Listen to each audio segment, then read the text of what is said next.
this is my tribute to Michael C Ruppert, who sadly took his life this year in April. So this is a letter to Michael Ruppert. Dear Michael, I didn't know you closely, but I had the privilege of being able to interview you a couple of years ago. I felt we couldn't have a 9/11 event this year without honouring and paying tribute to you and the valuable work you did for the 9/11 Truth movement. With your background in law enforcement, you had insider knowledge of how the system works, and when you saw the planes hitting the towers on 9/11, you knew something was wrong.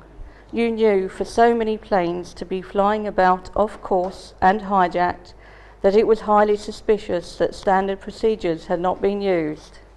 And using your detective's eye approach, you were determined to investigate. On behalf of the 9/11 Truth movement in the UK, I thank you for your valuable work in uncovering the facts. You may be gone, but you won't be forgotten. Not long before you took your own life, you asked how people can cope with looking at the dark side all the time. That's a difficult question to answer, and it's something we probably all grapple with. We may have our own personal ways to cope. Having a spiritual outlook can help, or a strong sense of ethics, so that once we see things are wrong, we feel compelled to do something about it. Why do you keep on is a question. Because it's the right thing to do. That's from J.R.R. Tolkien, Lord of the Rings. Your suicide makes us think how important it is that we give each other mutual support and encouragement, and no matter how small we may think our contribution or efforts are, everyone's input is valuable. Keeping active, using skills or interests to find ways to encourage others to question things, and as an antidote to the dark side, bringing some fun into it too. So my tribute to Michael Ruppert is also to look briefly at one of his key areas of research into 9/11, and that is the suspect 9/11 related trading. So as we know, he was one of the first to question the official 9/11 account. And he brought to his investigative journalism the training he received as a detective. So that was like preparing a case with reason, logic, proof and evidence. He particularly looked at who had the means, motive, and very importantly, who benefits.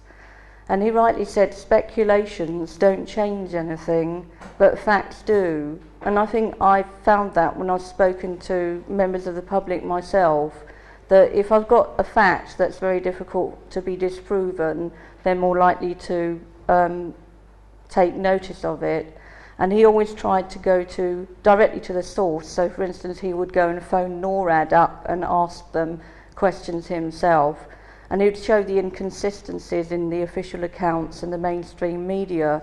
And he placed 9/11 in the wider context of economics, political strategy and geostrategic strategies. And the interesting thing is that before 9/11 happened, the Dow Jones Industrial Index had dropped by over 900 points, indicating a stock market crash was imminent. And by October 2001, the Dow Jones had gone up due to government injection of cash for public and private defence contracts. So 9/11 actually saved the US economy from collapse. As we know, war is a business racket, as Smedley Butler, US Marine Major General, said that in 1935. So when we look at who benefited and following the money trail, an International Policy Institute for Counter-Terrorism wrote a report called Black Tuesday, the world's largest insider trading scam, on the 21st of September. And this showed suspicious stock market trading related to 9/11. And so Michael Ruppert took that up. And now to make sure we know our terms, put options are bets that the stock price of a company will go down, and call options are bets that stock prices will go up. And US Treasury bonds are something that has a no risk because the government will always pay. And before 9/11, there were unusually high purchases. And after 9/11, they shot up in value and billions of dollars were made in profits. And as you see on the slide, a single $5 billion trade. So when we look at United Airlines and American Airlines stock prices, we can see that they dropped dramatically after 9/11. And from the Chicago Board of Options Exchange, we see unusually high put options on American Airlines and United Airlines, over 600% above normal, and no other similar trades were placed on any other airlines. And lots of the put options were placed from United Airlines via Deutsche Bank AB Brown, whose ex-CEO happened to be Buddy Krongard, CIA Executive Director. So that's quite an important point to remember. So here is the United Airlines put to call options ratio, where you see that the put options are 90 times above normal for United Airlines. And they made a profit of at least £5 billion. And Michael Ruppert points out that the early media reports did cover these anomalies in the 9/11 trading, but later on they made spurious unscientific excuses for the trade anomalies, and they practically dropped the story by October 2001. So when we look at 9/11 trading and terror, the put options were also placed on the companies in the World Trade Centers, such as Morgan Stanley, Merrill Lynch, Mars and McLennan, Citigroup, Bank of America, reinsurance companies. There was also call options, and that's when the stock price is going to go up, and that was with Raytheon, who lost employees at World Trade Center and on Flight 77. Obviously they got contracts after 9/11 because they were weapons manufacturers. And then there's Visage Technologies. They also profited from having government contracts. One particular company, Securicom or Stratisec, they had unusually high coal options. They've got links with the Bush and Bin Laden families, and they provided security at the World Trade Center, Dulles Airport and United Airlines, all that were affected by 9/11. And the director, Wirt Walker, is related to George Bush, and he actually bought 56,000 shares in Stratisec days before 9/11. And then between September the 11th and the 17th, the stock price doubled.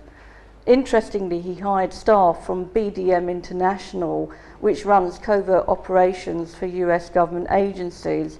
So you can see they've got very close links with the military-industrial complex. The CIA can track stock market in real time using Promise software, and that can infiltrate computers and communication systems without even being noticed. It can also track global stock markets in real time, and importantly, it's got a back door which allows others, who knows what others, to view the data. So CIA, Mossad and others can track trade in real times. Therefore, with the unusual amount of options, there were clear warnings that there were attacks, especially when you put that together with all the numerous warnings of 9/11 attacks that came from so many different intelligence agencies from around the world. You put those two together, there is a clear indication there is some attacks going to take place.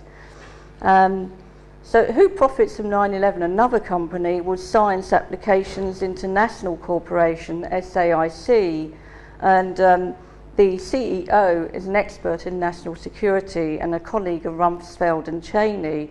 He also trained the Saudi army and brought Saudi military personnel to San Diego, where some alleged 9/11 hijackers lived. And they also gave security screening equipment to airports. And interestingly enough, it's a researcher into thermitic material similar to that found in the World Trade Center dust.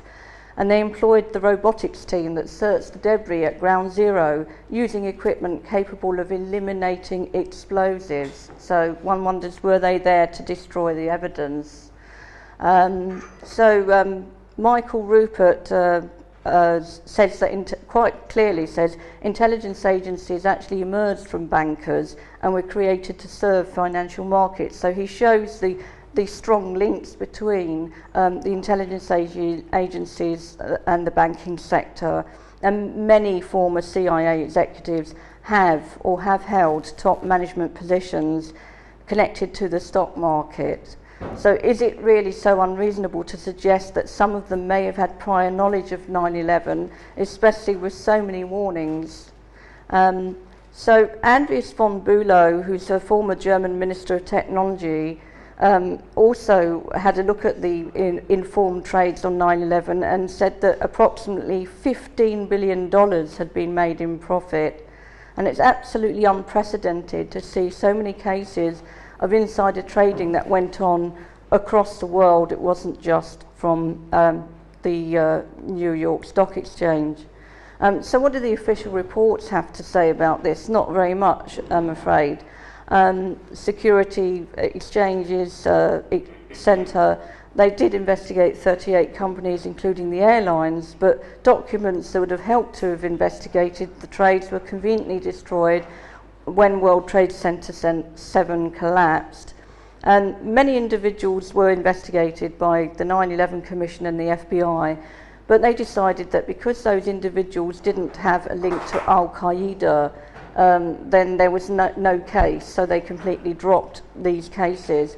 In 2007, the 9/11 Commission released a summary of FBI investigations, which did indicate that some people that were investigated but had been acquitted did in fact have links to Al-Qaeda and to US intelligence agencies. So many of the documents that were actually used by the 9/11 Commission and the SEC to reach their conclusions were deliberately destroyed, so we're never going to know exactly what they saw, and that wouldn't have been standard practice. It should have been put in the archives.